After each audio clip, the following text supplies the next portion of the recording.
Guys welcome back to the channel. ಮೊದಲನೇದಾಗಿ ನಮ್ಮ Drew ಮ್ಯಾಕಿಂಟೈರ್ ಅವರ ಬಗ್ಗೆ ಮಾತಾಡೋದಾದ್ರೆ ನಿಮಗೆ ಗೊತ್ತಿರಬಹುದು, ಡ್ರೂ ಮ್ಯಾಕಿಂಟೈರ್ ಅವರು UK ಯಲ್ಲಿ ಸ್ಟಕ್ ಆಗಿದ್ರು ಅಂಡ್ ಅದರಿಂದ ಅವರ ಸಮ್ಮರ್ ಸ್ಲಾಮ್ ಮ್ಯಾಚ್ ಕೂಡ ಸಿಕ್ಕಾಪಟ್ಟೆ ಡೇಂಜರ್ ಅಲ್ಲಿ ಇತ್ತು. ಅಂಡ್ ಅಪ್ಡೇಟ್ಗಳು ಬರ್ತಿರೋ ಪ್ರಕಾರ WWE ಅವರು ಡ್ರೂ ಮ್ಯಾಕಿಂಟೈರ್ ಅವರ ರಿಪ್ಲೇಸ್ಮೆಂಟ್ ಆಗಿ ಬೇರೆಯವ್ರನ್ನು ಕೂಡ ಹುಡುಕ್ತಾ ಇದ್ರು ಅಂತ.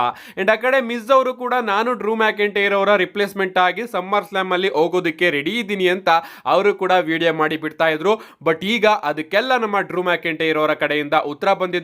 ಅವ್ರು ಹೇಳ್ತಾರೆ, ನಾನು ಇನ್ನೂ ಕೂಡ UK ಯಲ್ಲಿ ಸ್ಟಕ್ ಆಗಿದ್ದೀನಿ ಅಂತ. ಮಿಸ್ ಅವರೆಲ್ಲರೂ ಕೂಡ ಆನ್ಸರ್ ನ ಕೊಡ್ತಾ ಇದ್ರು. ಸೊ ಮಿಸ್, ಈಗ ನಿನ್ನ ಪ್ರಶ್ನೆಗೆ ನನ್ನ ಹತ್ರ ಉತ್ತರ ಇದೆ ಅಂತ ಸಡನ್ ಆಗಿ ಲೋಗನ್ ಪೋಲ್ ಅವರು ಬರ್ತಾರೆ. ಅಂಡ್ ಲೋಗನ್ ಪೋಲ್ ಅವರು ಬಂದು, ನಾನಂತೂ ನಿನ್ ಜೊತೆ ಟ್ಯಾಗ್ ಟೀಮ್ ಆಗೋದಿಲ್ಲ ಕಣಪ್ಪ ಅಂತ ಹೇಳ್ತಾರೆ. ಅಂಡ್ ಆಗ ನಮ್ಮ ಡ್ರೂ ಮ್ಯಾಕಿಂಟೈರ್ ಅವರು ಕನ್ಫರ್ಮ್ ಮಾಡ್ತಾರೆ, ಜೆಲಿ ರೋಲ್, ನೀನು ನಿನ್ನ ಪವರ್ ನ ಯೂಸ್ ಮಾಡಿಕೊಂಡು ನನ್ನನ್ನ UK ಯಲ್ಲಿ ಸ್ಟಕ್ ಮಾಡಿಸಿದ್ರೆ ಈ ವ್ಯಕ್ತಿ ಅವನ ಮ್ಯಾಸಿವ್ ಪವರ್ ನ ಯೂಸ್ ಮಾಡಿಕೊಂಡು ಅವನು ತನ್ನ ಜೆಟ್ನೇ ತಗೊಂಡು ಬಂದು ನನ್ನನ್ನ UK ಇಂದ US ಗೆ ಕರ್ಕೊಂಡು ಬಂದಿದ್ದಾನೆ. ಸೊ ನಾನಿವಾಗ US ಯಲ್ಲಿ ಇದೀನಿ ಅಂತ ನಮ್ಮ ಡ್ರೂ ಮ್ಯಾಕಿಂಟೈರ್ ಅವರು ಕನ್ಫರ್ಮ್ ಮಾಡಿದ್ದಾರೆ. ಸೊ ಈಗ ಈ ಒಂದು ಸಮ್ಮರ್ ಸ್ಲಾಮ್ ಮ್ಯಾಚ್ 100% ಲಾಕ್ ಆಗಿದೆ. ನೆಕ್ಸ್ಟ್ ಅಪ್ಡೇಟ್ ಕಡೆ ಬರೋದಾದ್ರೆ ಇದಿರ್ತಕ್ಕಂಥದ್ದು ಸಮ್ಮರ್ ಸ್ಲಾಮ್ ಸ್ಟೇಜ್ ಬಗ್ಗೆ. WWE ಅವರು ಈ ವರ್ಷ ಫೈನಲಿ ಒಂದು ಸ್ಟೇಜ್ ನ ಸಮ್ಮರ್ ಸ್ಲಾಮ್ ಗೋಸ್ಕರ ಬಿಲ್ಡ್ ಮಾಡ್ತಾ ಇದ್ದಾರೆ. ಅಂಡ್ ಅದು ಕೂಡ ಮ್ಯಾಸಿವ್ ಸ್ಟೇಜ್ ಅಂತ ಅನ್ನಿಸ್ತಾ ಇದೆ. ನೀವು ಇಲ್ಲಿ ನೋಡ್ತಾ ಇರಬಹುದು ಎಷ್ಟು ದೊಡ್ಡ ಸ್ಟೇಜ್ ನ WWE ಅವರು ಬಿಲ್ಡ್ ಮಾಡ್ತಾ ಇದ್ದಾರೆ ಅಂತ. ಅಂಡ್ ಇನ್ನ ಒಂದು ಫೋಟೋಲಿ ನೀವು ನೋಡ್ತಾ ಇರಬಹುದು, ಸ್ಟೇಜ್ ಸೈಡ್ ಅಲ್ಲೇ WWE ಅವರು LED ಸ್ಕ್ರೀನ್ ಕೂಡ ಹಾಕಿದ್ದಾರೆ. ಅಂಡ್ ಆ LED ಸ್ಕ್ರೀನ್ ಅಷ್ಟೊಂದು ದೊಡ್ಡವಾಗಿ ನಮಗೆ ನೋಡೋದಕ್ಕೆ ಸಿಗ್ತಾ ಇದೆ. ಅಂಡ್ ಅದ್ರ ಮೇಲ್ಗಡೆನೂ ಕೂಡ ಒಂದು ಸ್ಟ್ರಕ್ಚರ್ ನ ಇವರು ಬಿಲ್ಡ್ ಮಾಡ್ತಾರೆ ಅನ್ಕೋತೀನಿ. ಸೊ ಈ ಬಾರಿಯ ಸಮ್ಮರ್ ಸ್ಲಾಮ್ ಸ್ಟೇಜ್ ಕೂಡ WWE ಅವರು ಅದ್ಭುತವಾಗಿ ಬಿಲ್ಡ್ ಮಾಡ್ತಾ ಇದ್ದಾರೆ. ನೆಕ್ಸ್ಟ್ ಅಪ್ಡೇಟ್ ಕಡೆ ಬರೋದಾದ್ರೆ ಇದಿರ್ತಕ್ಕಂಥದ್ದು ನಮ್ಮ ರೋಮನ್ ರೈನ್ಸ್ ಹಾಗೆ ಜೇ ಉಸೋ ಬಗ್ಗೆ. ನಿಮಗೆ ಗೊತ್ತಿರಬಹುದು, ಮಂಡ್ಯ ನೈಟ್ ರಲ್ಲಿ ನಮ್ಮ ಬ್ರಾನ್ ಬ್ರೇಕರ್ ಹಾಗೆ ಬ್ರಾನ್ಸನ್ ರೀಡ್ ಅವರು ಸೇರ್ಕೊಂಡು ರೋಮನ್ ರೈನ್ಸ್ ಹಾಗೆ ಜೇ ಉಸೋ ಅವರ ಮೇಲೆ ಸಿಕ್ಕಾಪಟ್ಟೆ ಬ್ರೂಟಲ್ ಆಗಿ ಅಟ್ಯಾಕ್ ಮಾಡ್ತಾರೆ. ಅದರಲ್ಲೂ ನಮ್ಮ ಬ್ರಾನ್ಸನ್ ರೀಡ್ ಅವರು ರೋಮನ್ ರೈನ್ಸ್ ಅವರ ಶೂಸ್ ಗಳನ್ನೇ ಕತ್ಕೊಂಡು ಹೋಗಿದ್ದಾರೆ. ಅಂಡ್ ಈಗ ನಮ್ಮ ಊಸೋಸ್ ಗಳ ರಿಯಾಕ್ಷನ್ ಹೊರಗಡೆ ಬಂದಿದೆ. ನಮ್ಮ ಜೇ ಉಸೋ ಅವರು ಒಂದು ಟ್ವೀಟ್ ನ ಮಾಡ್ತಾರೆ, we get em back on blood uce and the Bronsons to Jey ಅಂತ ನಮ್ಮ ಊಸೋಸ್ಗಳು ಒಂದು ಟ್ವೀಟ್ ನ ಮಾಡಿದ್ದಾರೆ. ಅಂದ್ರೆ ನಾವು ಇದಕ್ಕೆಲ್ಲದಕ್ಕೂ ಕೂಡ ಸಮ್ಮರ್ ಸ್ಲಾಮ್ ಅಲ್ಲಿ ರಿವೆಂಜ್ ನ ತಗೊಳ್ಳೋಣ ಊಸ್, ರೋಮನ್ ರೈನ್ಸ್ ನೀನು ಭಯ ಪಡಬೇಡ ಅಂತ ನಮ್ಮ ಜೇ ಉಸೋ ಅವರು ತಿಳಿಸ್ತಾ ಇದ್ದಾರೆ. ಅಂಡ್ ರೋಮನ್ ರೈನ್ಸ್ ಅವರ ಕೆಲವೊಂದಷ್ಟು ಫೋಟೋಸ್ ಗಳನ್ನು ಕೂಡ ನೀವು ಇಲ್ಲಿ ನೋಡ್ತಾ ಇರಬಹುದು. ಹೋಗ್ಬೇಕಾದ್ರೆ ಅವರ ಕಾಲಲ್ಲಿ ಶೂಸ್ ಗಳೇ ಇಲ್ಲ, ಅದಂತೂ ಸಿಕ್ಕಾಪಟ್ಟೆ ವಿಚಿತ್ರ ಅನಿಸ್ತಾ ಇದೆ. ಅಂಡ್ ಇನ್ನ ಒಂದು ಕಾಂಟ್ರವರ್ಷಿಯಲ್ ವಿಚಾರ ಏನಪ್ಪಾ ಅಂದ್ರೆ, WWE ಈ ಒಂದು ಅನ್ರಿಯಲ್ ಡಾಕ್ಯುಮೆಂಟರಿಯಲ್ಲಿ ರೋಮನ್ ರೈನ್ಸ್ ಅವ್ರನ್ನ WWE ಅವರು ಮೆನ್ಷನ್ ಮಾಡಿಲ್ಲ. ಆ ಒಂದು ಡಾಕ್ಯುಮೆಂಟರಿ ಕಂಪ್ಲೀಟ್ ಆಗಿ ನಮ್ಮ ಕೋಡಿ ರೋಡ್ಸ್, CM ಪಂಕ್, ರಿಯಾ ರಿಪ್ಲಿ, ಜಾನ್ ಸೀನಾ, ರಾಕ್, ಈವನ್ ಚೆಲ್ಸಿಯಾ ಗ್ರೀನ್ ಅವ್ರನ್ನು ಕೂಡ ಅದರಲ್ಲಿ ಫೋಕಸ್ ಮಾಡಿದ್ದಾರೆ. ಬಟ್ ರೋಮನ್ ರೈನ್ಸ್ ಅವ್ರನ್ನ ಆ ಒಂದು ಡಾಕ್ಯುಮೆಂಟರಿಯಲ್ಲಿ ಫೋಕಸ್ ಮಾಡಿಲ್ಲ. ಸೊ ಇದರಿಂದ ಟ್ರಿಪಲ್ ಎಚ್ ಅವ್ರೇನಾದ್ರೂ ರೋಮನ್ ರೈನ್ಸ್ ಅವ್ರನ್ನ ನಿಧಾನಕ್ಕೆ WWE ಕಂಪನಿಯಿಂದ ಕಣ್ಮರೆ ಮಾಡಬೇಕು ಅಂತ ಅನ್ಕೊಂಡಿದಾರ ಅಂತ ಇಂಟರ್ನೆಟ್ ಅಲ್ಲಿ ಸಿಕ್ಕಾಪಟ್ಟೆ ಡಿಬೇಟ್ ನಡೀತಾ ಇದೆ. ಸದ್ಯಕ್ಕೆ ಈ ಒಂದು ಡಾಕ್ಯುಮೆಂಟರಿಯ ಸೀಸನ್ 1 ಇದಾಗಿರೋದ್ರಿಂದ ಇದ್ರ ಬಗ್ಗೆ ಜಾಸ್ತಿ ಮಾತಾಡೋದು ಬೇಡ. ಸೀಸನ್ 2, ಸೀಸನ್ 3 ಎಲ್ಲ ಬಂದಾಗ ಅದರಲ್ಲೂ ಕೂಡ ರೋಮನ್ ರೈನ್ಸ್ ಅವ್ರನ್ನ WWE ಅವರು ಜಾಸ್ತಿ ಮೆನ್ಷನ್ ಮಾಡಲಿಲ್ಲ ಅಂದ್ರೆ ನಿಜವಾಗ್ಲೂ ಇದ್ರ ಬಗ್ಗೆ ಮಾತಾಡಲೇಬೇಕು. ಆ ರೀತಿ ಸಮಸ್ಯೆ ಇಲ್ಲಿ ಕಾಣಿಸ್ತಾ ಇದೆ. ಐ ಥಿಂಕ್ ನಮ್ಮ ಟ್ರಿಪಲ್ ಎಚ್ ಹಾಗೆ ರೋಮನ್ ರೈನ್ಸ್ ಅವರ ನಡುವೆ ಸಂಬಂಧ ಅಷ್ಟೊಂದು ಚೆನ್ನಾಗಿಲ್ಲ ಅಂತ ಫೀಲ್ ಅಂತೂ ಖಂಡಿತವಾಗ್ಲೂ ಆಗ್ತಾ ಇದೆ. ಅಂಡ್ ಡಾಕ್ಯುಮೆಂಟರಿಯ 2ನೇ ವಿಡಿಯೋ ಕೂಡ ರೆಡಿ ಇದೆ. ಅಂಡ್ ಆ ಒಂದು ವಿಡಿಯೋನು ಕೂಡ ನಾನು ಮಧ್ಯಾಹ್ನ ಈ ಒಂದು ಚಾನಲ್ ಅಲ್ಲಿ ಅಪ್ಲೋಡ್ ಮಾಡ್ತೀನಿ. ಯಾಕೋ ಡಾಕ್ಯುಮೆಂಟರಿ ವಿಡಿಯೋಗೆ ಅಷ್ಟೊಂದು ಚೆನ್ನಾಗಿ ರೆಸ್ಪಾನ್ಸ್ ಸಿಗ್ತಾ ಇಲ್ಲ ಅಂತ ಅನಿಸ್ತಾ ಇದೆ. ಸೊ ಇದೇ ರೀತಿ ಆದ್ರೆ ಆ 3 ಎಪಿಸೋಡ್ನು ಕೂಡ ಚಿಕ್ಕದಾಗಿ ಒಂದು 10 ನಿಮಿಷದ ವಿಡಿಯೋದಲ್ಲಿ ತಿಳಿಸ್ಕೊಡ್ತೀನಿ. ಡೀಟೇಲ್ ಆಗಿ ಏನು ಎಕ್ಸ್ಪ್ಲೇನ್ ಮಾಡೋದಕ್ಕೆ ಹೋಗೋದಿಲ್ಲ. ಸದ್ಯಕ್ಕೆ ಮಧ್ಯಾಹ್ನ ಡಾಕ್ಯುಮೆಂಟರಿ ವಿಡಿಯೋ ಬರುತ್ತೆ. ಅಂಡ್ ಅದರಲ್ಲಿ ನಿಮ್ಮ ರಿಯಾಕ್ಷನ್ ನ ನೋಡಿ ನಾನು ಮುಂದಿನ ದಿನಗಳಲ್ಲಿ ಪ್ಲಾನ್ ಮಾಡ್ಕೊಳ್ತೇನೆ. ನೆಕ್ಸ್ಟ್ ಅಪ್ಡೇಟ್ ಕಡೆ ಬರೋದಾದ್ರೆ WWE ಅವರು ರೀಸೆಂಟ್ ಆಗಿ ತನ್ನ ಆಡಿಯನ್ಸ್ ಜೆಂಡರ್ ನ ರಿವೀಲ್ ಮಾಡಿದ್ದಾರೆ.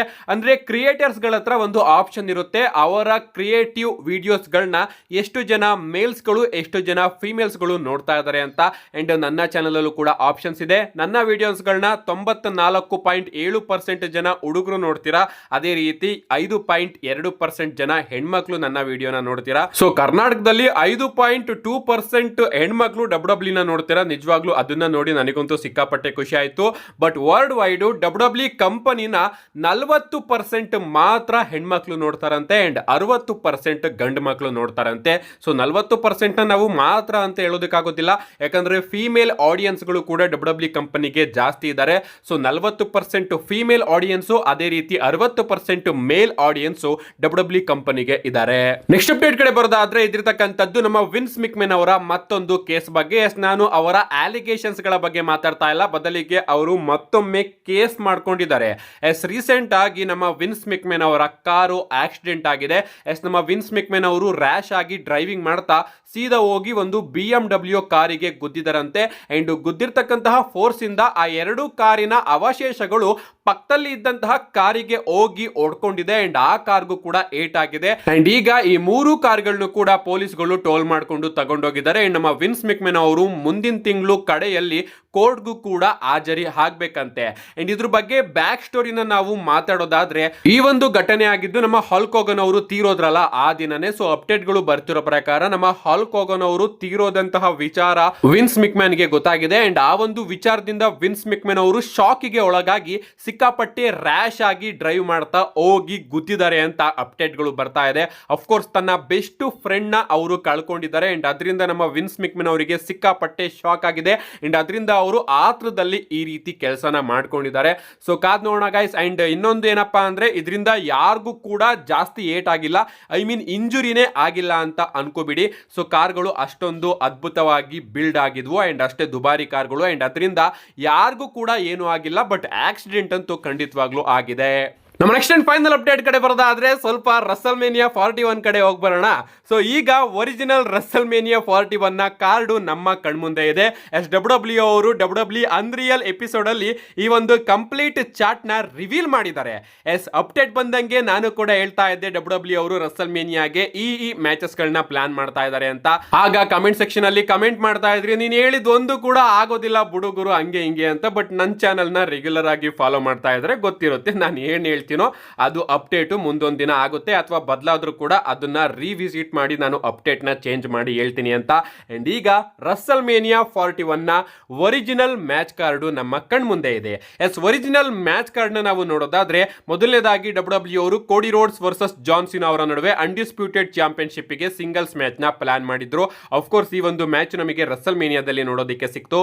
ಇದಾದ್ಮೇಲೆ Roman Reigns versus Seth Rollins ಅವರ ನಡುವೆ ಕೂಡ ಒಂದು ಸಿಂಗಲ್ಸ್ ಮ್ಯಾಚ್ ನ WWE ಅವರು ಪ್ಲಾನ್ ಮಾಡಿದ್ರು.